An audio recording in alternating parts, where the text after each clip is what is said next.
Nous sommes dans le simulateur de conduite du métro de la Stib. Tout y est virtuel, l'endroit idéal finalement pour tracer le futur du réseau souterrain.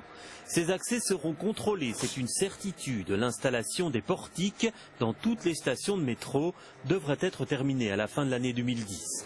5 ans plus tard, en 2015, il n'y aura plus de conducteurs sur certaines rames. L'automatisation de la ligne 1 entre Stockel et la gare de l'Ouest est prévue. 45 nouvelles rames seront achetées, un coût de 450 millions d'euros. Cela devrait permettre d'augmenter les fréquences.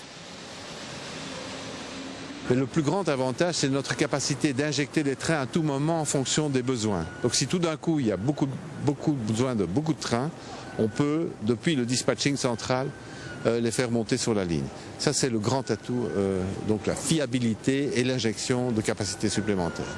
Et puis, l'extension du réseau est annoncée. Des études ont été menées pour déterminer l'axe où cela sera le plus utile. Quand on va au nord de la gare du Nord, on se trouve dans des quartiers comme la Place Litz, comme la Cage aux Ours à Verboeckhoven ou comme le quartier d'Elmet. Et plus au nord, on va effectivement vers notre dépôt de Haren et vers Schaerbeek Formation. Alors les premiers quartiers que j'ai cités, donc la Place Litz et la Cage aux Ours, sont effectivement prioritaires en termes de densité d'habitants, en termes de densité d'activités. Cette extension, cela représente 4 km de tunnels et plusieurs stations. L'addition risque d'être lourde. Il est probable que chacun de ces kilomètres a des coûts différents en fonction des difficultés qu'on rencontrera. Mais donc on est vite dans des investissements de l'ordre d'un petit 500 millions d'euros. Alors comment trouver ce pactole? Pas de réponse toute faite à la question. Le ministre bruxellois de la Mobilité lance lui un appel à tous les niveaux de pouvoir et la conclusion d'un accord entre partenaires publics et privés.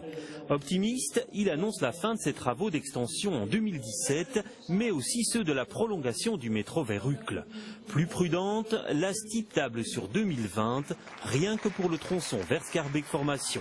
Une éternité quand on sait par exemple que Madrid a construit 55 km de métro en 4 ans, même si la ville est plus grande, cela laisse rêveur.